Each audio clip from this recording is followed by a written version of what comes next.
le cadre des cours Horizon de l'Islam, nous vous présentons la cassette numéro 5, L'amour de Dieu, de la collection Commentaires du Coran.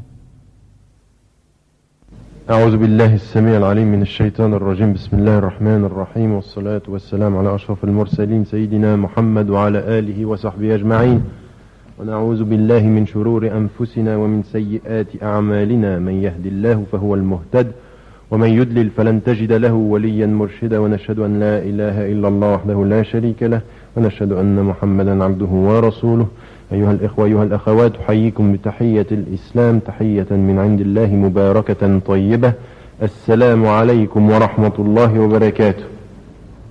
Immédiatement commencer par le tafsir et on vous a remis le document qui vous présente justement que nous allons parler aujourd'hui du tafsir de la sourate Al-Imran, versets 24 à 32, 26 à 32, donc 8 versets importants et qui poursuivent ce que pour certains d'entre vous avez remarqué, j'espère, Inch'Allah, c'est que depuis le début des cours, il y a une progression dans le choix des versets et dans le choix des passages.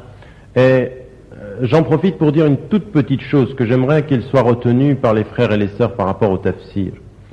Quand il s'agit de tafsir, effectivement, pour ce qui concerne la langue arabe, pour ce qui concerne effectivement les compréhensions du moment de la révélation, eh bien il est évident qu'on fait référence à des savants, que l'on fait référence à des auteurs classiques, et de ce point de vue-là, il est évident qu'il est normal qu'on se réfère à des autorités en matière de précision, et par rapport aux circonstances de la révélation, et par rapport à la langue et à la compréhension.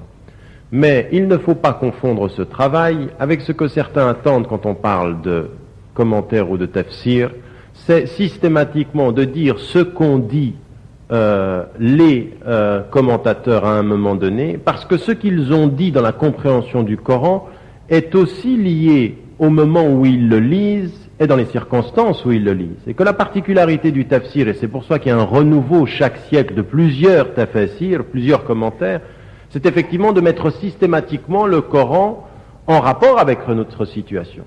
Donc on comprend à partir de sources et à partir d'éléments qui sont effectivement des sources fondamentales, mais à côté de ceci, il y a toujours à garder la relation vivante avec ce Coran, et que certains parfois disent oui, mais tu fais une interprétation par rapport à notre situation. Mais bien entendu, le Coran est éternel pour tous les temps et tous les lieux. C'est par rapport à notre situation que nous, musulmans vivant en Europe, et vous en particulier dans la situation qui est la vôtre ici à Paris et dans les alentours, il faut garder cette relation vivante avec le Coran, dans le commentaire du Coran. Raison pour laquelle, quand on a demandé à un cheikh de ce siècle, quel est le meilleur des commentaires?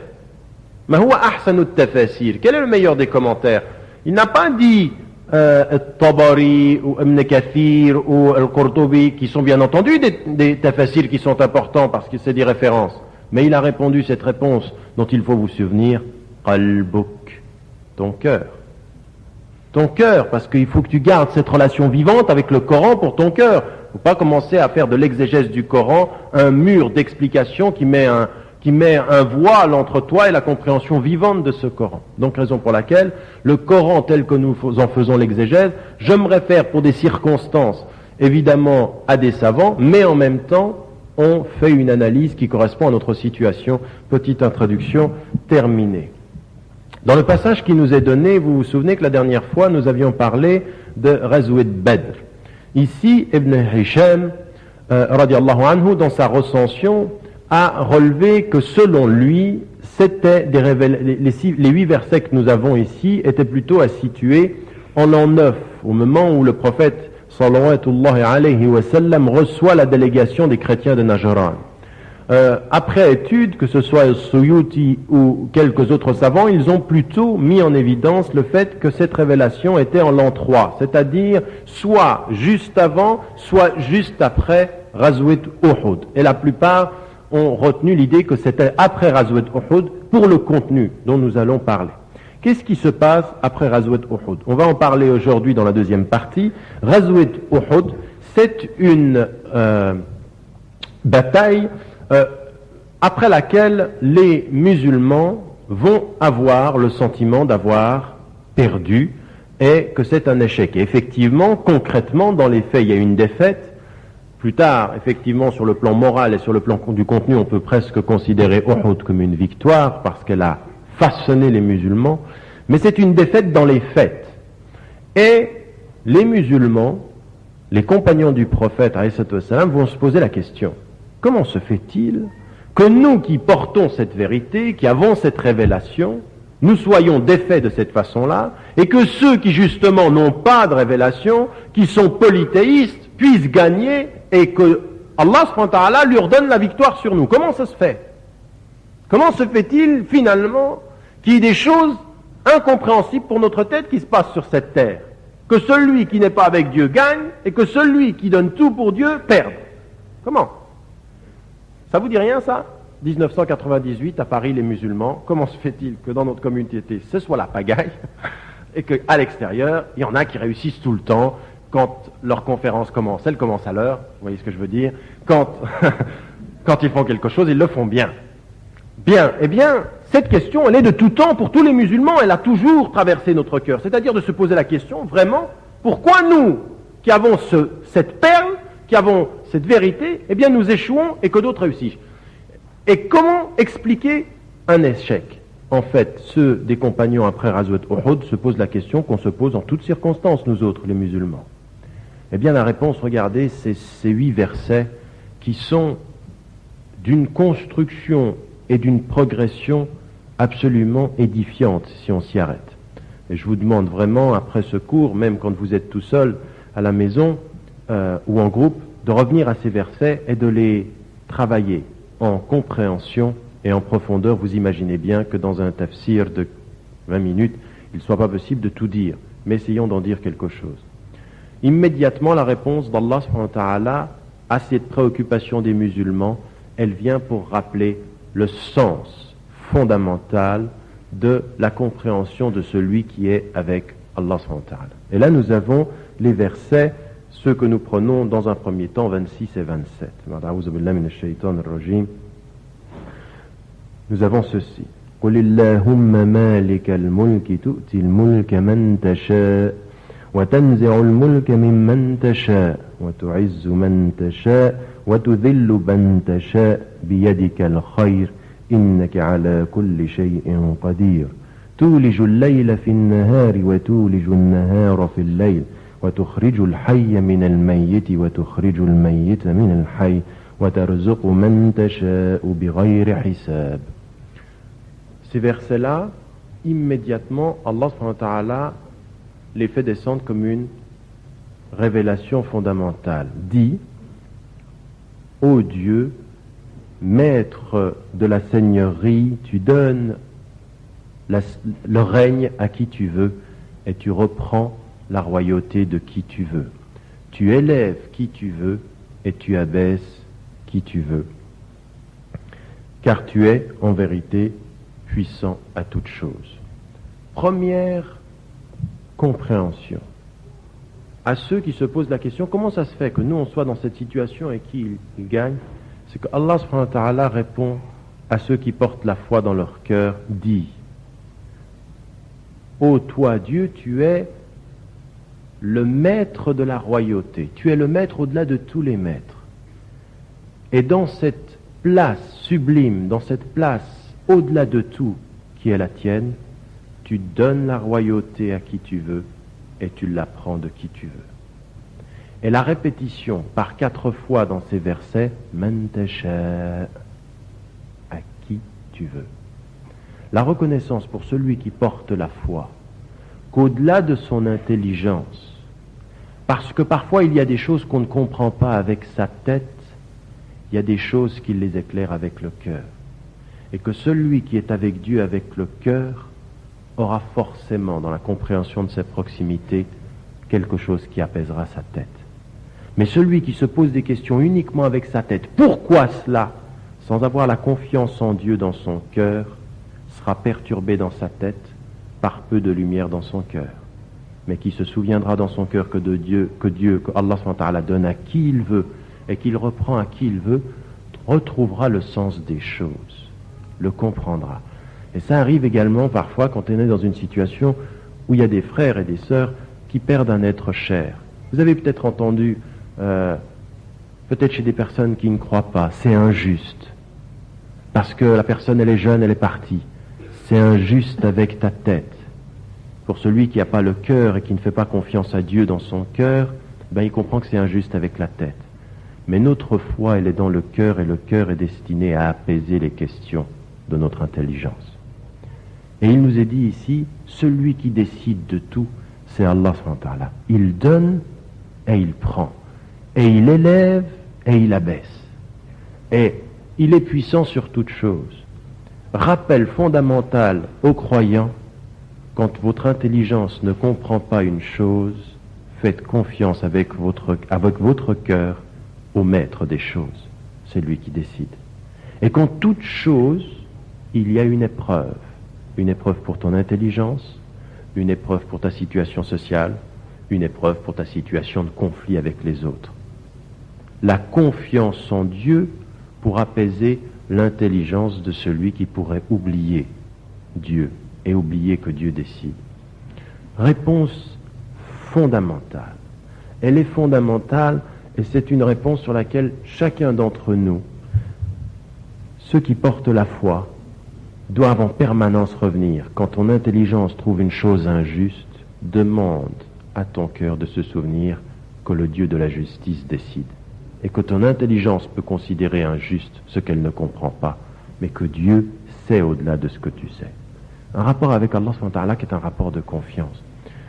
Ce qui est également important par rapport à ce verset, c'est une chose importante. Ibn Abbas radiallahu anhu a dit Ismullahi al-a'zam alladhi idha du'aya bihi ajaba fi hadhihi al-aya. Le nom le plus glorieux de Dieu, avec lequel s'il est interpellé, il répond, est dans ce verset. Raison pour laquelle il faut s'en souvenir. Il faut s'en souvenir et essayer même de l'apprendre. Il y a dans différents aussi hadiths du prophète ﷺ, l'interpellation, vous savez, il y a 99 noms. Et il y en a un qui est le plus glorieux de tous. Et si on interpelle Allah subhanahu wa ta'ala avec ce nom-là, il répond. Alors il l'a dit dans d'autres circonstances, mais il l'a dit également par rapport à ce verset, Ibn Abbas rapportant les propos du prophète ﷺ, disant, dans ce verset-là, il y a Ismullahi al-A'zam, idha du'aya bihi ajab, c'est-à-dire s'il est invoqué par l'intermédiaire de ce nom-là, il répond à l'appel. Premier élément donc, c'est cette compréhension de Allah subhanahu wa ta'ala qui décide de tout. Et Allah subhanahu wa ta'ala, il va nous renvoyer à la compréhension Inna Allah ala kulli shay'in qadir. Dieu est puissant sur toute chose. Et parfois nous, on regarde les choses, on regarde les êtres humains, on se dit pourquoi ça leur arrive et pourquoi ça ne nous arrive pas à nous, et on oublie la toute-puissance d'Allah subhanahu wa ta'ala. Et Allah subhanahu wa ta'ala, il nous prend en nous disant je décide de tout, mais il n'a pas terminé. Il a dit n'oublie pas de regarder autour de toi. Et la puissance d'Allah, elle n'est pas seulement dans les hommes, elle est tout le temps autour de nous. Et il nous renvoie de la compréhension de la situation des hommes à la vision de sa création.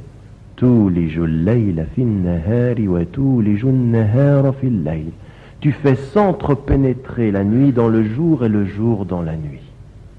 En d'autres termes, si parfois tu aurais, avec ton intelligence, tendance à ne pas comprendre, tourne-toi vers le monde et regarde ce miracle du jour et de la nuit et souviens-toi qu'Allah subhanahu wa ta'ala, il décide de tout. Il décide des affaires des hommes comme il a décidé de la succession des jours et des nuits. Et si tu te perds dans les affaires des hommes, c'est que tu oublies de regarder le jour et la nuit. Qui ne sait plus regarder les signes de la création commence à se perdre avec les actes des hommes, avec les situations humaines. À oublier les signes, on en oublie la compréhension qu'Allah subhanahu wa ta'ala, il veut tout. Et ce n'est pas terminé.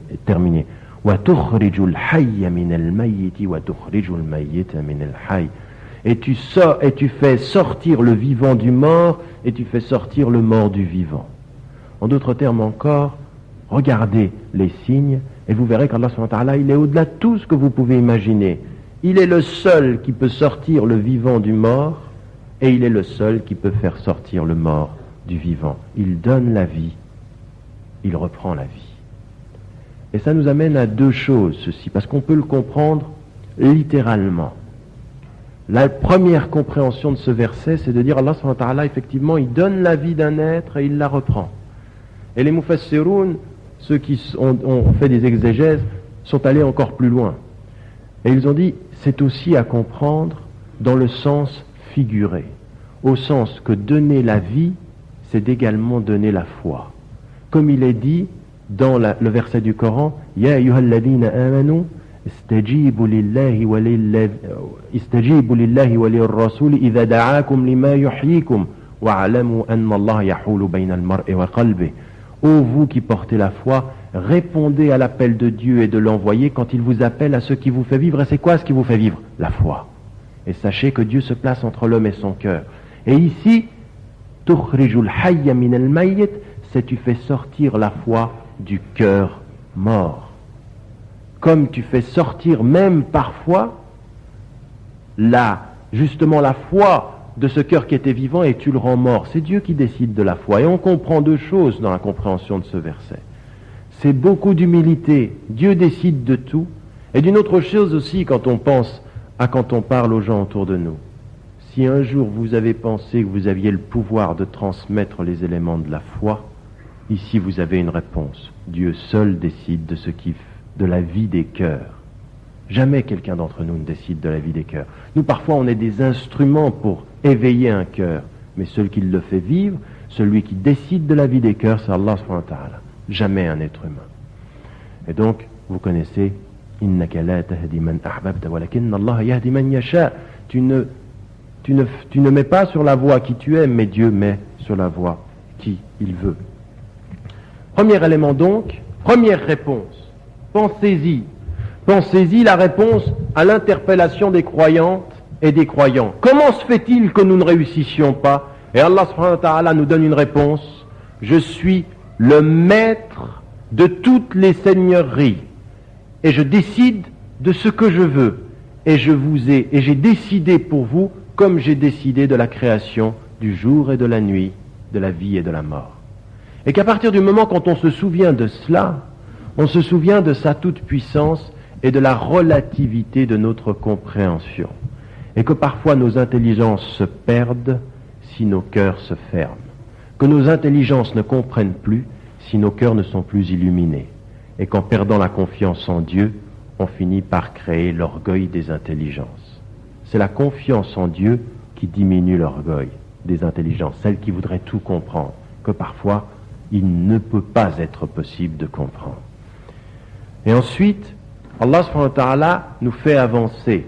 Et il nous fait avancer dans la compréhension justement, dans cette crainte que parfois les musulmans ont, à partir du moment où ils voient les autres vaincre, finissent par perdre le nord. D'abord ils ne comprennent pas, puis ensuite ils aimeraient établir des alliances ou établir une attitude par rapport à l'environnement. Et voilà ce qui nous est dit. Allah subhanahu wa ta'ala se rapproche maintenant de notre comportement. Et qu'est-ce qui nous est dit ici dans le verset 28. لا يتخذ المؤمنون الكافرين أولياء من دون المؤمنين ومن يفعل ذلك فليس من الله في شيء إلا أن تتقوا منهم تقاه ويحذركم الله نفسه وإلى الله المصير. Il n'appartient pas à ceux qui portent de la foi de prendre pour alliés ceux qui ne croient pas contre ou sans ou à l'encontre de ceux qui croient. Ceux qui agissent de cette façon ne sont en rien en relation avec Dieu. Ceux qui agissent de cette façon ne sont en rien en relation avec Dieu. Et Dieu vous avertit et vous interpelle. Il vous avertit et il vous menace dans cet avertissement. Et c'est vers lui que sera votre retour. Alors par rapport à ce verset, simplement il faut une analyse très approfondie car il a été utilisé ce verset de mille et une façons et parfois de façon tendancieuse dans une lecture très littérale.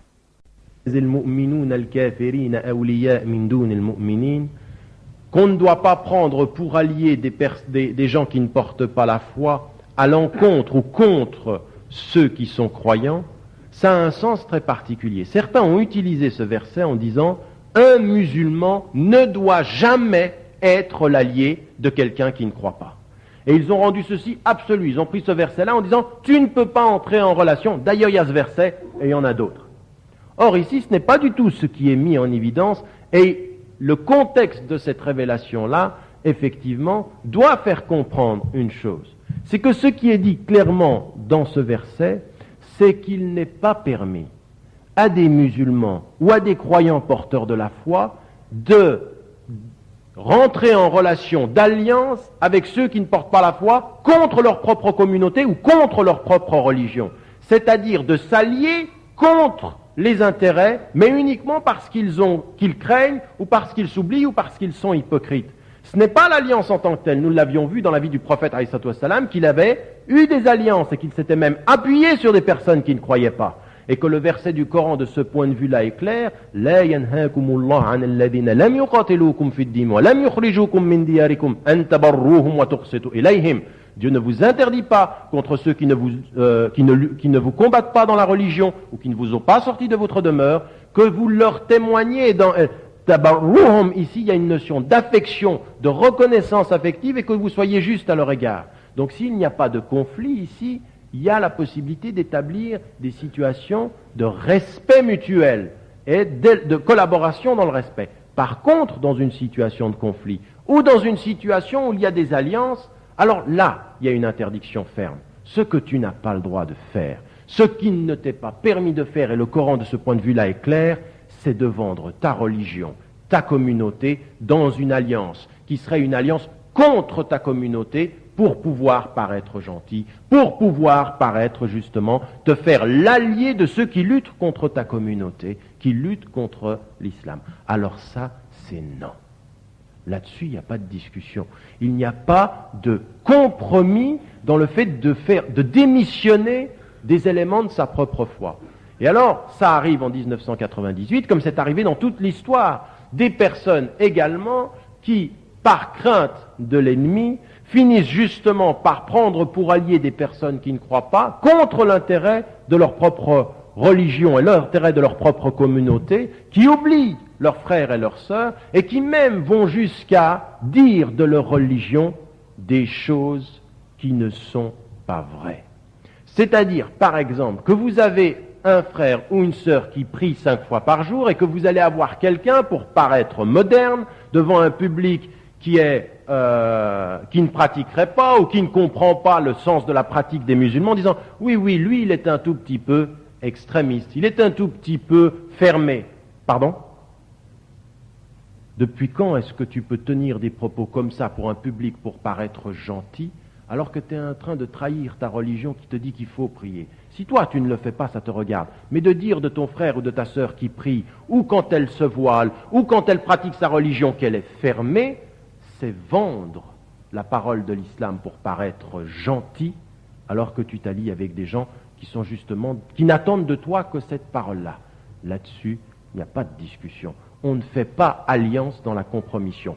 Par contre, vous allez trouver, en France comme partout dans le monde, des gens qui, quand ils verront que vous avez des principes sur lesquels vous demandez à être respectés, par rapport auxquels vous demandez à être respectés, et que vous respectez votre interlocuteur dans ce qu'il a, alors ils vous respecteront. Ils perçoivent quand vous commencez à jouer, quand vous commencez à vous vendre, quand vous paraissez vouloir être gentil pour cacher des principes que vous n'arrivez pas à défendre avec courage.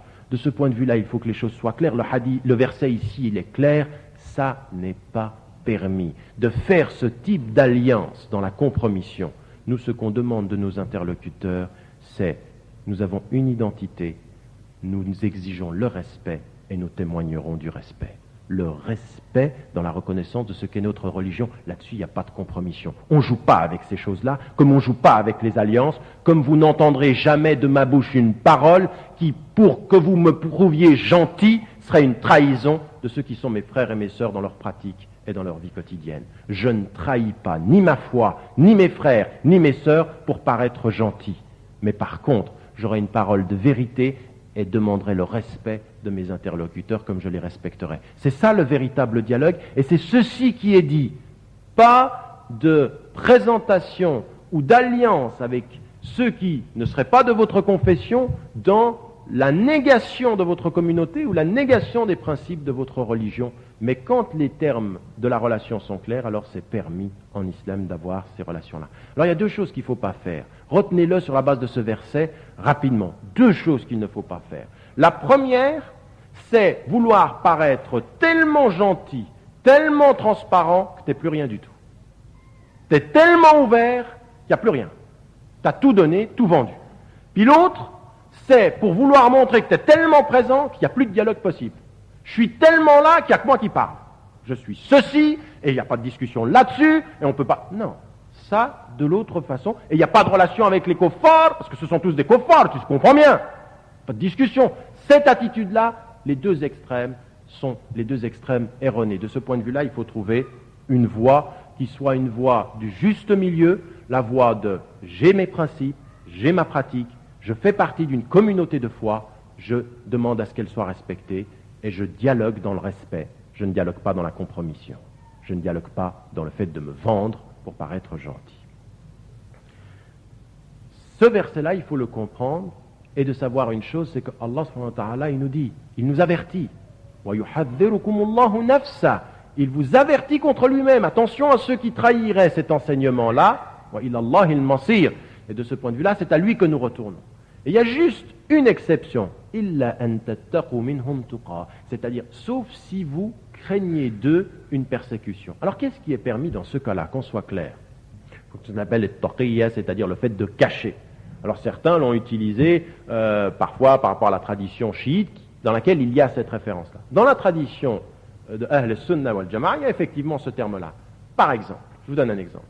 Deux femmes bosniaques se retrouvent dans une situation, vous connaissez la situation qui était la persécution, se retrouvent dans une situation où elles essayent de fuir la Yougoslavie pour se rendre dans un pays où elles vont être réfugiées. Elles se mettent dans un convoi, et quand on leur pose la question, elles se mettent dans un convoi autour, dans une région serbe. Et quand les Serbes l'arrêtent et posent la question, est-ce que vous êtes musulmane? Elles disent avec la langue non pour protéger leur vie, mais avec le cœur elles le sont. Ça, c'est une chose qui est permise. Comme l'a dit Ibn Abbas, radiallahu anhu, at-taqiyya bil-lisani la bil-amal. C'est-à-dire, c'est avec la langue qu'on ne le fait, pas avec les gestes. On ne va pas commencer à se vendre, non. Par contre, avec la langue, le fait de préserver sa foi à l'intérieur, et puis dans une situation où c'est ça ou la mort, ben vous avez le droit de le faire. Mais attention, dans une situation de vie et de mort, pas que certains sortent de la salle et disent « Ah oui, moi je suis dans une situation de menace. Non, je ne suis même pas musulman, tu pries. Non, non, rien du tout. Je suis très gentil. » Non, ça c'est dans des situations limites. Parce qu'il y en a qui sont un tout petit peu par rapport à ça, qui le comprennent très très mal, disant il faut paraître tellement invisible que finalement, ils disent avec leur langue des choses qui ne sont pas à la mesure des dangers qu'ils vivent. Bien, on continue ceci en voyant une chose par rapport à la révélation, c'est que Allah subhanahu wa ta'ala, après nous avoir donné une réponse sur le monde, il vient tout près de nous en nous disant, vous voyez dans ceci, la réalité de votre relation avec ceux qui ne sont pas musulmans, avec les musulmans, avec votre religion, qu'est-ce qui en est le paramètre? Ce qui en est le paramètre, c'est ce qui se passe à l'intérieur de votre cœur. Et regardez, tous les jours, layla fin nahar, il nous a parlé du jour, de la nuit, de la création des cieux et de la terre, et ensuite il nous a ramenés dans notre cœur. Et dans notre cœur, qu'est-ce qu'il dit? Il dit ceci,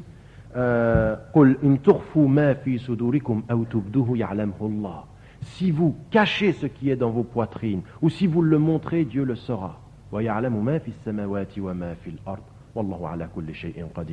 Et il sait tout ce qu'il y a dans les cieux et dans la terre, et sur toute chose, il est puissant. Et cette réalité-là, elle est finalement là. C'est là que ça se passe. Quand tu te poses la question, est-ce que c'est juste et pas juste? Allah subhanahu wa ta'ala, il nous a donné, regarde, il est le maître de la royauté. Regarde, il est le maître de la création. Regarde, il est le maître de la vie et de la mort. Et il nous dit, attention à ne pas prendre de relation dans la trahison de votre être. Et que le vrai paramètre de ça, il n'est pas dans ce que tu fais seulement, il n'est pas dans ce que tu montres, il est très exactement à l'intérieur. In tukhfu ma fi sudurikum aw tubdu. Que vous le montriez ou que vous le cachiez, Allah subhanahu wa ta'ala, il le sait parce qu'il sait toutes choses. Et que la réalité, elle est celle-ci, l'alimentation dans notre cœur de ce rapport à Dieu de sincérité, parce qu'il sait tout.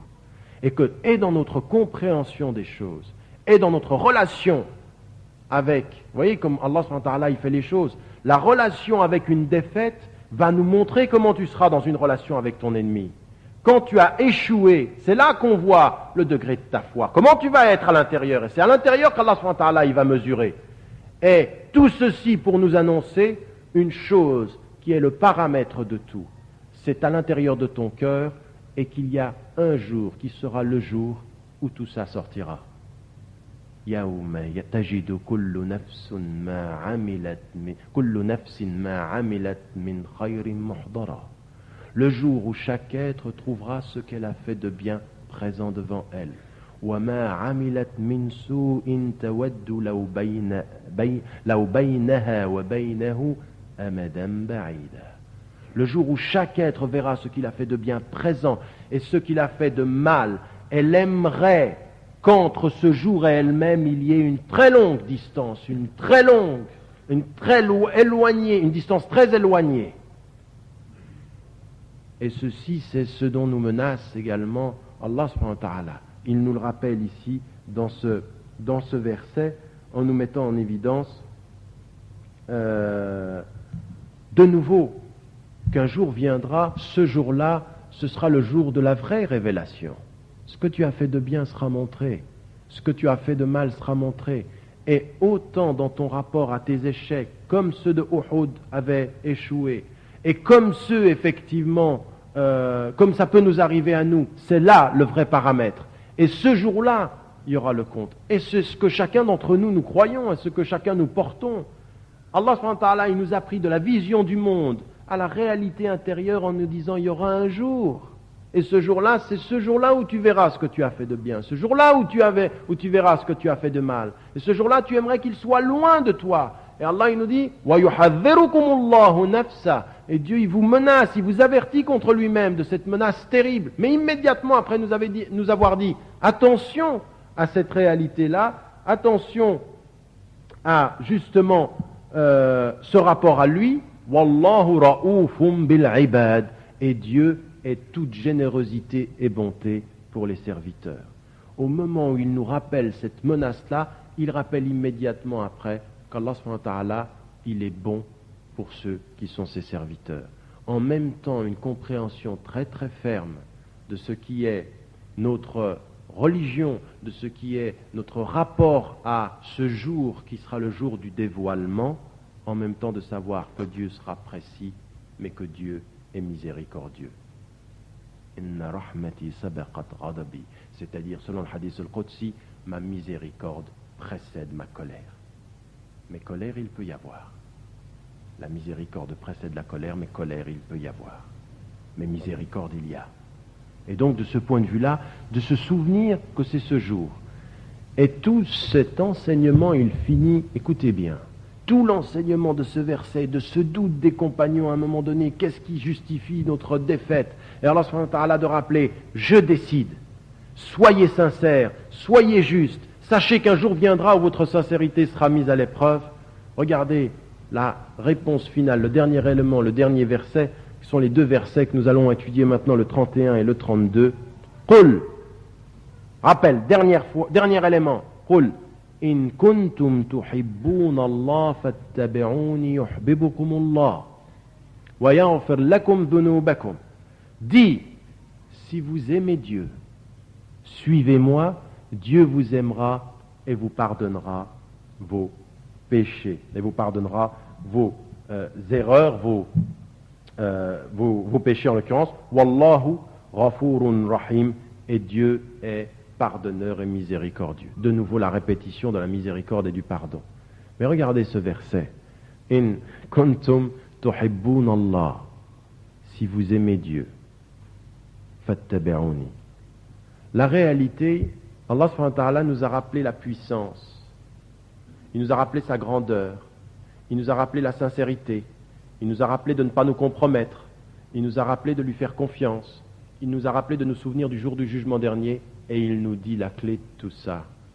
Si vous voulez suivre le prophète, la clé, in kuntum tuhibbun Allah. Si vous aimez Dieu, suivez-moi. Vous avez entendu? L'amour de Dieu précède le fait de suivre le prophète. Parce que celui qui obéit au prophète, il doit obéir et il doit pouvoir l'obéir dans l'amour de Dieu. En d'autres termes, on n'obéit jamais autant qu'à ceux qu'on aime. La véritable obéissance, celle de la relation avec Dieu, elle est dans l'amour. Et nous, parfois, dans notre enseignement islamique, on fait tout à l'envers. On apprend l'obéissance et on ne parle pas d'amour. Alors qu'il faudrait savoir que pour bien suivre le prophète, il faut aimer Dieu. Et que c'est l'amour de Dieu qui nous fait le mieux suivre le prophète.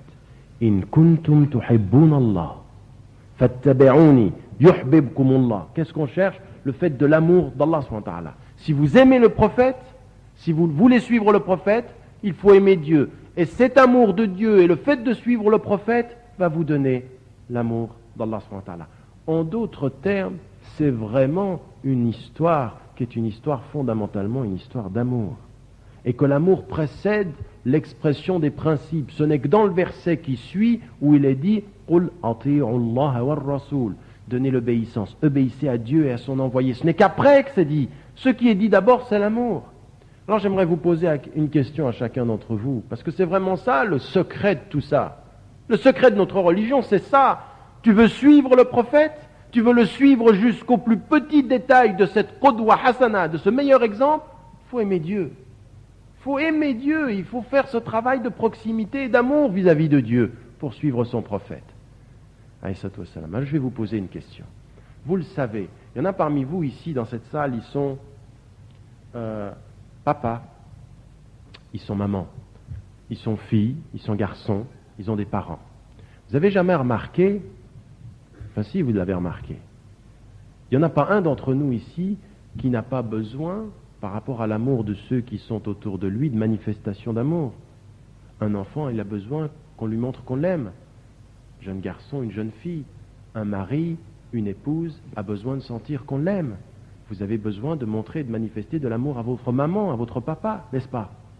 Et que manifester de l'amour, c'est exactement suivre l'exemple du prophète ﷺ qui avait envoyé le compagnon lui dire « Dis à ton frère, inni uhibbuka fillah, que je t'aime en Dieu. » Il faut le dire, il faut le dire. Bien, je vais vous poser une question. On le sait par rapport à nous. On le sait bien par rapport à nous qu'il faut manifester cet amour. Ma question, elle est la suivante. Dans les quelques jours qui viennent de se passer ou dans les jours depuis quelque temps, qu'est-ce que vous manifestez et comment est-ce que vous manifestez véritablement votre amour envers Dieu? Comment est-ce que vous manifestez vraiment cet amour?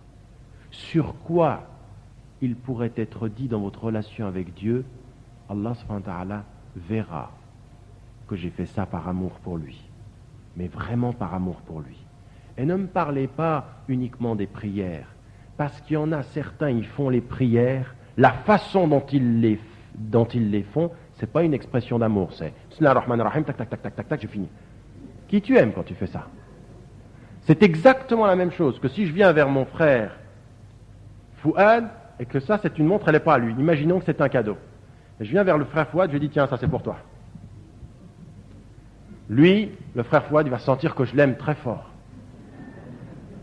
Il faut qu'il ait beaucoup d'imagination. Eh bien, je vais vous dire une chose. Il y a dans nos pratiques par rapport à Allah subhanahu wa ta'ala exactement cette même insolence. Cette même insolence. C'est qu'on fait des choses pour Dieu, mais on n'y a pas mis de cœur. Et que la vraie question que chacun d'entre nous doit se poser, dans la journée qui vient de se passer, qu'est-ce que j'ai fait qui manifeste que j'aime Dieu, que je l'aime, dont il comprendra que tout mon être est dans une relation d'amour avec lui. Comme je le suis avec mon père, comme je le suis avec ma mère, comme je le suis avec mon fils, ma fille, ma femme, mon mari. Qu'est-ce que j'ai fait? Mais c'est ça. In kuntum tuhibbun Allah. Si vous aimez Dieu, fattabi'uni yuhbibkumullah. Suivez-moi et Dieu vous aimera. Et c'est bien ce qu'on demande dans les du'a tels que nous l'a enseigné le prophète. Allahumma nas'aluka hubbak. Dieu, nous te demandons ton amour. Mais pour qu'il nous aime, il faut qu'on l'aime et qu'on suive l'exemple de ce prophète.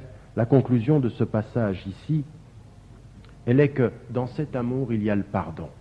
Revenir à Dieu pour lui demander de nous pardonner, c'est revenir à Dieu avec cet amour en sachant que c'est dans cet amour qu'il nous pardonne.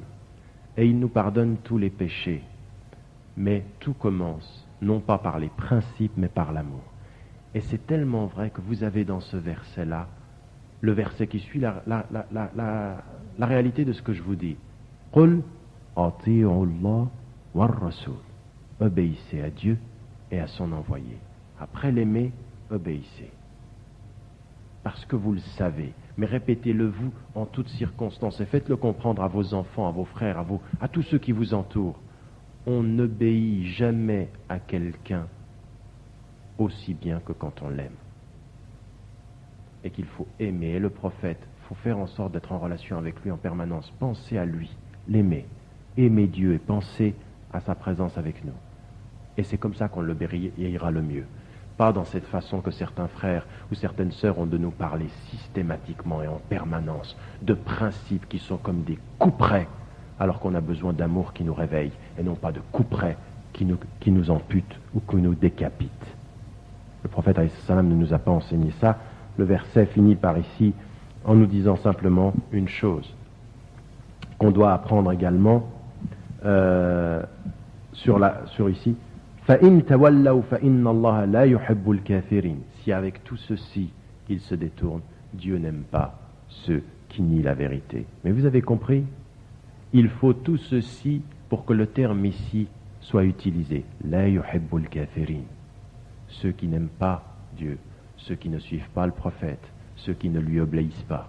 Mais pour utiliser le terme kafir, il faut savoir ce qu'il y a dans le cœur de la personne. Il faut savoir comment elle s'est détournée. Et qui d'entre nous ici, dans cette salle, peut dire d'une personne, je sais que de ce point de vue-là, elle est min ahl al-kufr. Bien sûr, shar'an, il y a ceux qui croient, il y a ceux qui ne croient pas. Mais ne dites pas de quelqu'un un terme définitif sur sa foi parce que vous n'en savez rien et que vous ne savez pas quelle est sa possibilité d'aimer Dieu. Et je vais vous dire simplement une chose. Il y a parfois des frères et des sœurs qui, après quelques jours de pratique, manifestent un amour renouvelé qui est parfois plus important que certains sur plusieurs années. Ce n'est pas une question de temps, c'est une question de qualité. C'est une question de qualité. Et il y a parfois des prières qui sont très profondes, qu'on fait dans le court terme, et il y en a qui prient depuis des années et qui prient sans profondeur. Ne confondez pas la relation avec Dieu avec une question de quantité et de multiplication. Dieu regarde le fond des cœurs, il ne regarde pas le nombre. Jazakumullahu kulla khair.